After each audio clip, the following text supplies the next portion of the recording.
नमस्कार दोस्तों, मैं हर्ष कुमार उदय प्रकाश न्यूज में आपका स्वागत करता हूं। दोस्तों, आज हम चर्चा कर रहे हैं हरिनगर चौक, जो आज शहीद पवन साहनी चौक के रूप में जाना जाता है। यह कहानी है 1990 की। वर्ष 1990 का साल भारतीय समाज के लिए क्रांतिकारी बदलाव का साल रहा। 1989 के चुनाव में जनता दल ने अपने घोषणा पत्र में लिखा था कि अगर वो सत्ता में आती है तो मंडल कमीशन की सिफारिशों को लागू किया जाएगा। वर्ष 1990 में वीपी सिंह की सरकार बनी। तत्कालीन प्रधानमंत्री वीपी सिंह ने अपने चुनावी वादे को पूरा किया। 7 अगस्त 1990 को वीपी सिंह की सरकार ने मंडल कमीशन की सिफारिशों को लागू करने का ऐलान कर दिया। पिछड़े वर्ग के लिए 27% आरक्षण की व्यवस्था की गई थी। मंडल कमीशन की रिपोर्ट लागू करने की घोषणा के साथ वीपी सिंह ने बदलाव का बुगल फूंकते हुए जोरदार भाषण भी दिया था।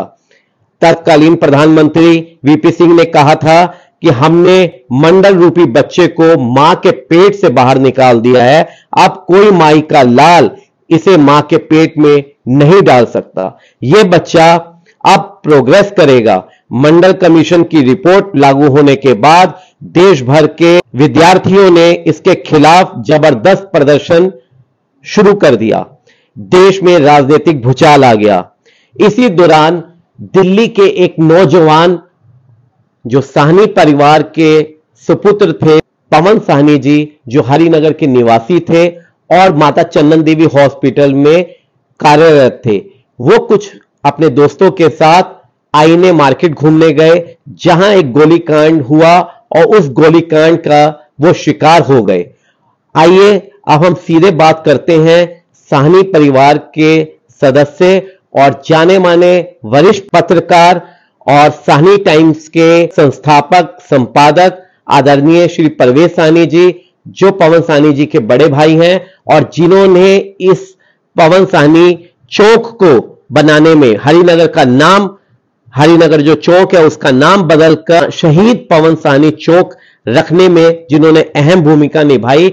अब हम सीधे बात करते हैं परवेज साहनी जी से और पूछते हैं कि सारा जो ये पवन साहनी जी के साथ ये जो आप बीती हुई थी और जो साहनी परिवार को दुख सहने पड़े और किस तरीके से उन्होंने सरकार से लड़ाई लड़कर हरिनगर के चौक को शहीद पवन साहनी चौक के रूप में तब्दील किया, ये सारी कहानी हम पूछते हैं श्री परवेज साहनी। बहुत बहुत स्वागत है परवेज साहनी जी आपका हमारे चैनल पर। आप एक वरिष्ठ पत्रकार भी हैं और उस शहीद पवन साहनी जी के बड़े भाई भी हैं जो 1990 में गोलीकांड का शिकार हुए थे। क्या दास्तान रही, कितना लंबा संघर्ष रहा, किस तरीके से आपने हरिनगर चौक को शहीद पवन साहनी चौक का दर्जा दिलवाया, इस दौरान परिवार ने क्या उत्पीड़ना सही, किन संघर्षों के दौर से गुजरना पड़ा, ये सारी दास्तां आप हमारे दर्शकों के सामने रखें। सबसे पहले तो मैं उदय प्रकाश और डी हेमन समाचार का दिल से हार्दिक धन्यवाद करता हूं कि जो इस दुख की घड़ी में हमारी मदद करने के लिए आया है। मैं ये बताना चाहूँगा, वो काली रात 25 सितंबर 1990 का दिन था। पवन साहनी माता चंदन देवी जनकपुरी में नौकरी करता था। अपनी नौकरी समाप्त करने के बाद वो अपने एक दो मित्र के साथ आईएन मार्केट खरीदारी करने गया। तो वहाँ पर जो है अपना दिल्ली यूनिवर्सिटी के अंदर राजीव गोस्वामी ने आत्मदाह कर लिया था, क्योंकि उस टाइम विद्यार्थियों का आंदोलन चल रहा था। जब उसने आत्मदाह कर लिया तो उसको लेकर दिल्ली पुलिस आ गई एम्स हॉस्पिटल के अंदर। जब उसका एम्स हॉस्पिटल में ट्रीटमेंट चल रहा था, तभी उसी दौरान दिल्ली यूनिवर्सिटी से जितने स्टूडेंट्स थे वो सब एम्स के आसपास इकट्ठा हो गए, जिसको देखते हुए पुलिस ने वहां पर जो है चारों तरफ घेराबंदी चालू कर दी, जिसमें उन छात्रों में भी जरा जोश आ गया, रोष हो गया कि हमें जाने नहीं दिया जा रहा हॉस्पिटल में अपने साथी को देखने के लिए। तो कुछ शरारती तत्व भी बीच में होते हैं। मैं ये नहीं कह सकता कि स्टूडेंट ने किया या किसने किया, हो सकता है किसी शरारती तत्व ने कि दिल्ली पुलिस पे पथराव किया होगा या कुछ किया होगा उसको, क्योंकि मैं सामने नहीं था। मगर वो कहते हैं कि दिल्ली स्टूडेंट्स ने हमारे पे पत्थर फेंके और वहां पर एक पेट्रोल पंप है कि उस पेट्रोल पंप को आग लगाने का प्रयास किया गया स्टूडेंट की तरफ से।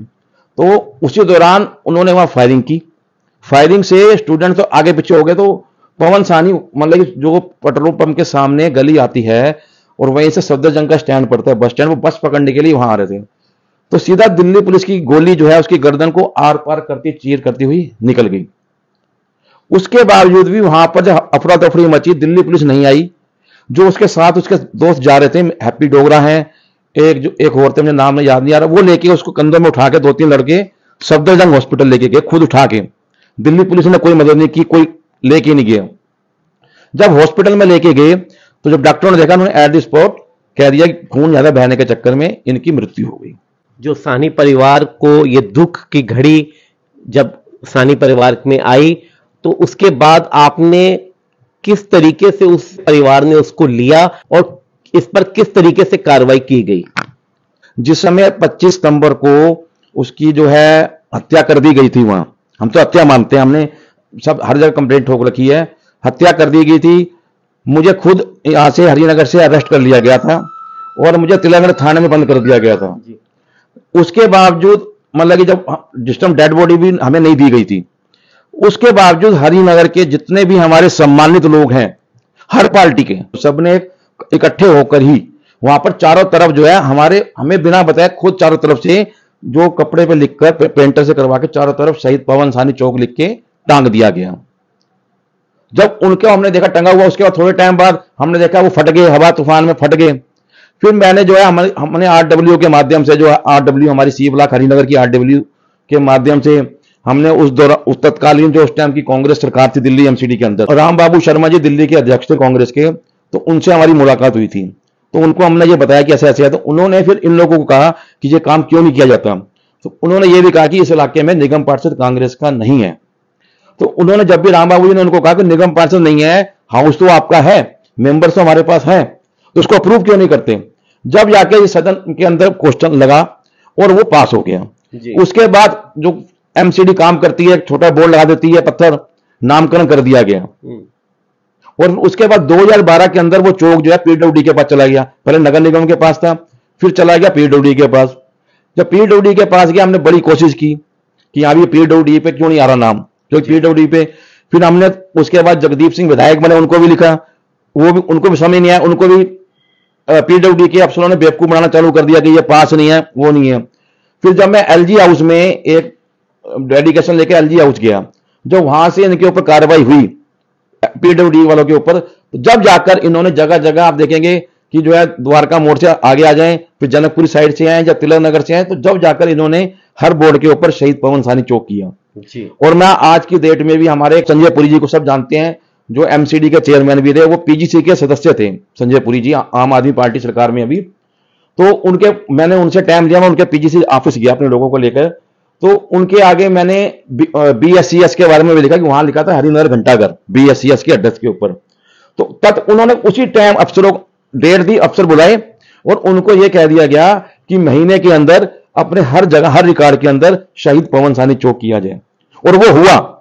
तो इसके लिए मैं संजय पुरी जी का दिल से धन्यवाद करता हूं, जो आज हमारे बीच में नहीं है जी। कि वो इतने सच्चे और ईमानदार थे, उन्होंने देखा कि बिल्कुल फाइल ठीक है और उन्होंने ये काम किया जी। हाँ, डीडीए के ऊपर भी, डीडीए का पार्क है वहां पे हरिनगर घंटाघर लिखा था, अब वहां हरिनगर शहीद पवन साहनी चौक लिखा है भगवान श्री परशुराम पार्क पर। ऐसे डीटीसी की बसों के ऊपर भी हरिनगर शहीद पवन साहनी चौक लिखा गया, और हर जगह हरिनगर शहीद पवन साहनी चौक लिखा गया जी। इसके लिए मैं अपने सदगुरु का और हमारे जो जितने भी साथी हैं जिन्होंने तन मन धन से मेरा साथ दिया, क्योंकि सच्चे ईमानदार से हमने काम किया, जो ईमानदार से काम करता है भगवान भी उसका साथ देते हैं, और ये बहुत संभव हुआ।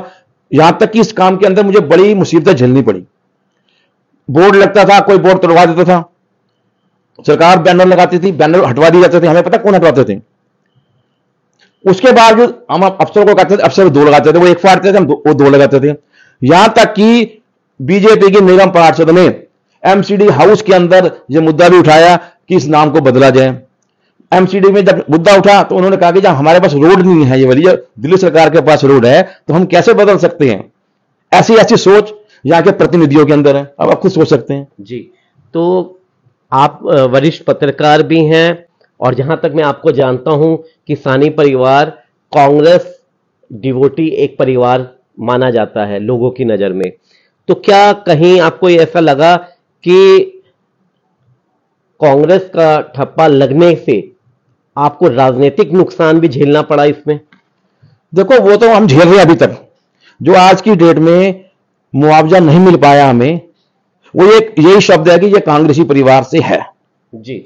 जबकि मैं पिछले 7-8 साल से जब से मैंने मतलब कि ओपन आके खुले मन से पत्रकारिता चालू की है, खुले मन से मैं कहता हूं कि सबको निष्पक्ष होके सब पार्टी को एक नजर देखते हुए जब से निष्पक्ष ढंग से मैंने पत्रकारिता चालू की है, मैंने कांग्रेस से इस्तीफा दे चुका हूं। मुझे कांग्रेस के लोग बुलाते हैं, पोस्ट देना चाहते हैं, मैंने साफ कह दिया कि मैंने पत्रकारिता करनी है, मैं किसी प्रकार का किसी पार्टी का अपने ऊपर धब्बा नहीं लगाना चाहता। आपने जो बात कही, उनके छोटी सोच है ये वाली बात। कांग्रेस की निगम पार्षद भी बनी, अब आज विधायक है वो जी, ठीक है। ये बात उनका भाई 25 सितंबर को उनका भाई मेरे साथ था, जबकि जिस दिन मेरे भाई की डेथ हुई, मैं, उनका भाई तरसेम शर्मा और नगेश शेखावत, हम लाजवंती गार्डन, हमारे एक दोस्त है कमल जी के वहां बैठे थे। एकदम मुझे वहां मैसेज मिला कि ये कांड हो गया, जबकि उसको मेरे दिल से मदद करनी चाहिए थी, मगर उसने भी हमें यारी ऐसी मदद नहीं की जी। और आज तक इसलिए मुआवजा नहीं मिला कि हमारे पे धब्बा लगा हुआ है कि ये कांग्रेस परिवार का। यहां तक कि हमारे सांसद अभी जो है, जो लोकसभा के सांसद है प्रवेश वर्मा जी, इन्होंने भी एलजी को पत्र लिखा। इससे पहले महावल मिश्रा जी ने, उन्होंने भी पत्र लिखा एलजी को जी। राघव चड्डा ने लिखा, अब वो सांसद बन गए, पहले विधायक थे। सुशील गुप्ता जी ने लिखा, जगदीप सिंह जी ने लिखा, कई विधायकों ने लिखा। एक कहावत बताना चाहूंगा, एक कहावत होती है, क्योंकि पत्रकार आप भी हैं, पत्रकार मैं भी हूं। एक जो है पता होता है कि लाल पेन, हरा पेन, नीला पेन, कौन से पेन से क्या काम करना होता है, आप भी जानते हो, हम भी जानते हैं। ऐसे लेटर पब्लिक को देते हैं। हमने उनके मुंह पे कहा कि ये काम नहीं होगा, हमें पता है। कहते आप कैसे कह सकते हो? मैं कहा हमें पता है। मैं अपनी फाइलें दिखा दो सारी, मैं भी आपको बता दूंगा कि लाल पेन कहां इस्तेमाल हो रहा है, हरा पेन कहां इस्तेमाल हो रहा है, कौन सा काम होने वाला, कौन सा नहीं होने वाला। तो ये सीधा सीधा आप एक पत्रकार वरिष्ठ होने के नाते एक सीधा सीधा जनप्रतिनिधियों पे एक आरोप भी ये लगा रहे हैं कि अगर वो चाहें तो वो किसी भी काम को करवा सकते हैं, अगर वो ना चाहें तो वो काम नहीं भी हो सकता। दिल्ली गवर्नमेंट से, भारत सरकार से क्या मांग रखते हैं कि शहीद पवन साहनी जी को क्या मुआवजा चाहते हैं गवर्नमेंट से, इसके बारे में भी बताएं। मैं एक चीज बताना चाहूंगा, बड़े दुर्भाग्य की बात है, हमारी माता जी पहले जाती रही थी, मेरे साथ जाती रही DM office Rajouri garden SDM के पास, इतने धक्के वहां के खाई। एसडीएम ऑफिस ने आज तक जो पत्र हेडक्वार्टर को लिखा है जिसके नाम पर, वो पोस्ट ही नहीं है। ये हमारा प्रशासन है दिल्ली गवर्नमेंट का, ये देख लीजिए आप जी। अभी मैं पिछले जो है, मैंने पीछे आरटीआई लगाई थी, मेरी आरटीआई की डेट थी हेडक्वार्टर के अंदर। उन्होंने कहा जिसको एसडीएम जो लेटर लिख रहा है वो तो हमारे पास कोई पोस्ट नहीं है, नंबर 1 जी। और नंबर 2, उनको ये चाहिए, वो लेटर लिख रहा है कि रूल मांग रहे हैं हमसे। वो ये कहते हैं Rajouri garden SDM jail headquarter को लिख के भेज रहा है कि हमें 1990 का रूल दे दिया जाए जी। वहां के डीएम ने साहब ये कहा, उनसे ये पूछा जाए कि 1992 के अंदर दिल्ली सरकार का गठन हुआ, अगर ये उनको भी मालूम है, सबको मालूम है, तो 1990 का रूल मैं कैसे दे दूंगा, नंबर 1। नंबर 2, ये सीधा का सीधा जो होता है, ऐसे उन्होंने कहा ये होता है कि ये वो लिख सकते थे कि ऐसे ऐसे हमारे इस इलाके के अंदर ऐसी दुर्घटना घटी है, जैसे 1984 के अंदर जब बाकी कोई दंगे होते हैं उनके अंदर ऐसे ऐसे मुआवजा दिया गया है, हम ये चाहते हैं, फाइल बन के जाती है कि इसके अंदर भी इसको संज्ञान में लेकर इसको उचित मुआवजा दिया जाए जी। रूल ना मांगा जाए, इसको उचित मुआवजा दिया जाए, फिर उस फाइल को हम पुटअप करते हैं आगे जी, फिर उस पर एक्शन होते हैं जी। अगर वो ये नहीं करेंगे, फिर या तो एलजी मोदिया में लिख के भेज दें जी, एलजी मोदिया में लिख के भेज दें कि ऐसे ऐसे जो मामला हुआ था, तो उस समय में सरकार का गठन नहीं था दिल्ली सरकार का, और हम ये चाहते हैं कि इस परिवार को, जैसे उन्होंने डीएम ने भी साफ कहा कि जैसे 1984 के अंदर हमें लिख के दिया गया था, क्योंकि 1984 के टाइम में दिल्ली गवर्नमेंट नहीं थी जी। क्या उन्होंने ये लिखा कि मतलब कि यार कोई ज्यादा दुर्घटना हुई है उसको मकान दिया जाए, किसी को इतना पैसा दिया जाए। उसमें एक एक चीज लिखी गई थी, थोड़ा घायल है तो उसको इतने पैसे इलाज के लिए दिए जाए। तो ऐसे इस कांड के अंदर लिख के दिया जाए कि इस ऐसे ऐसे इसकी हत्या हो गई थी दिल्ली पुलिस की गोली से और इसको इतना फंड दे दिया जाए जी। बस हमें ये फाइल चाहिए लिखी हुई, हम उसे पे अप्रूव कर देंगे। तो आपने इसके संबंध में सारे डॉक्यूमेंट्स आपके एक तरीके से तैयार हैं क्या? आपने इस चीज को गवर्नमेंट के आगे रखा हुआ है? ये मेरे पास पूरी फाइल है जी, ऐसी मेरे पास 3 फाइलें हैं, 3, जिसके अंदर सब कुछ लिखा है। ये डीएम, ये जब तक कि मैंने उनको फाइनेंशियल वो दे दिया एक जगह कि जो है कि ये लिखा हुआ है कि उसमें जो दिल्ली पुलिस ने लिखा है उसके अंदर भी इसको कसूरवार नहीं माना गया। जो अभियुक्तों के नाम है 14, उसके अंदर भी नाम नहीं है अगर, तो सीधा सीधा केस है ना इसका, मतलब ये नाजायज हुआ इसके साथ। दूसरा एसडीएम लिख रहा है उसको, ये कोई हेडक्वार्टर 8 नंबर कोई है ही नहीं, जिसको एसडीएम रजौरी गार्डन बार बार लिख रहे हैं। ऐसी कई मेरे पास लेटर हैं जो इन्होंने भेजे हुए हैं, ये देखो। और मजे की बात मुझे ये देख के याद आ गया जब से हमने फाइल मूव की है 5 एसडीएम यहां से बदल चुके हैं।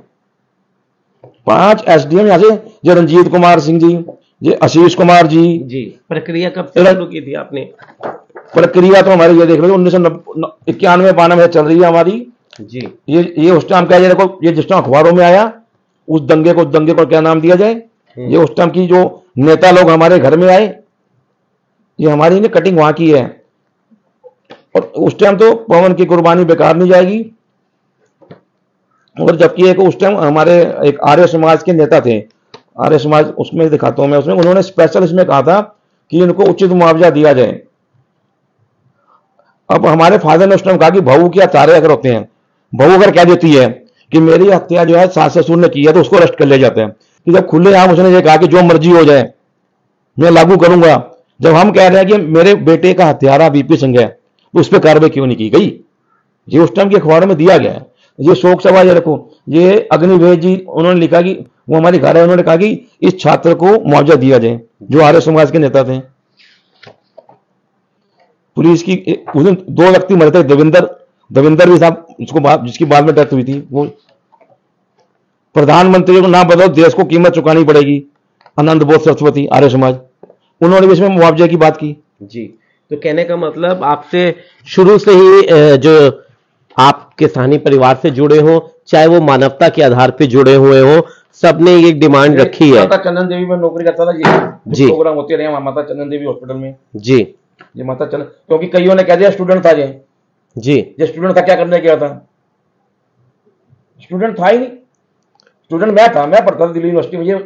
ये प्रूफ कहां जुटलाएंगे वो जी? ये चंदन देवी हॉस्पिटल कमरा है उसका, ये बोर्ड लगा, यूनियन भी थी उनकी, पवन साहनी वहां का प्रेसिडेंट भी था यूनियन, चंदन देवी जी, चंदन देवी। अरे आपने कहा कार्रवाई, हमने 93 से चालू की जी। 93 में जग परवेज जी थे जी, जब हमने लेटर लिखा 17 जनवरी को जी, उस टाइम के तत्कालीन प्रधानमंत्री पीवी नरसिम्हा राव जी, उनको पत्र लिखा, दिल्ली पुलिस की गोली से शहीद पवन साहनी के लिए मुआवजा दिया जाए, के मेहता जी उप प्रधान जी। पीवी नरसिम्हा राव जी को द्वारा लिखा 11/9/95 को, 10 जून 98 को सोनिया गांधी को लिखा जी, फिर शीला दीक्षित गवर्नमेंट बनी, उनको लिखा जी, 24 जनवरी 99 में। माननीय प्रधानमंत्री ये जो अपने जो बने थे अपना नरेंद्र मोदी जी को लिखा हुआ हमने जी, उसकी डाक रिसीव की जेरी सारी। राजनाथ जी को, ये मुख्यमंत्री कार्यालय राजनाथ जी, प्रधानमंत्री कार्यालय एलजी हाउस, सब लेटर लिखे हमने कोई गैप नहीं डाला समय समय पर। यानी आप इन लेटरों को हमारे आप हमारे चैनल के माध्यम से ये सारे दस्तावेज आप दिखा रहे हैं, और ये भी आपने दस्तावेजों के माध्यम से बताया कि शहीद पवन साहनी जी कार्यरत थे चंदन देवी हॉस्पिटल में। बिल्कुल आप सही कह रहे हैं, लेकिन मेरा यहाँ पे एक क्वेश्चन आपके साथ ये है, जब कांग्रेस की गवर्नमेंट रही है, 3 बारी शीला दीक्षित जी की सरकार रही, क्या उस दौरान भी आपकी मदद नहीं हो पाई? मैं ये कहूंगा उस समय हमसे गलती हो गई, सच्चाई ये, हमने ये बात सोची नहीं थी मुआवजे वाली जी, ये मेरे को दिमाग में आई बाद में, मतलब फॉर्मेलिटी चल रही थी हमारी ये वाली, इतना एक्टिव होकर जो नहीं सोची थी। जब उन्होंने हमारा नामकरण कर दिया कांग्रेस, उसके बाद से ये मन से हमने कहा चलो इतना बड़ा काम कर दिया, कोई बात नहीं। बीच में कुछ ऐसी परिस्थितियां उत्पन्न कर दी कुछ लोगों ने, जिसके कारण मुझे दोबारा से एक्टिव होना पड़ गया इस मामले के अंदर जी। कुछ लोगों ने जो है ना, जो यहां पर कई प्रकार की भ्रांतियां चालू कर दी, इसलिए मुझे ये बार बार उठाना पड़ रहा है।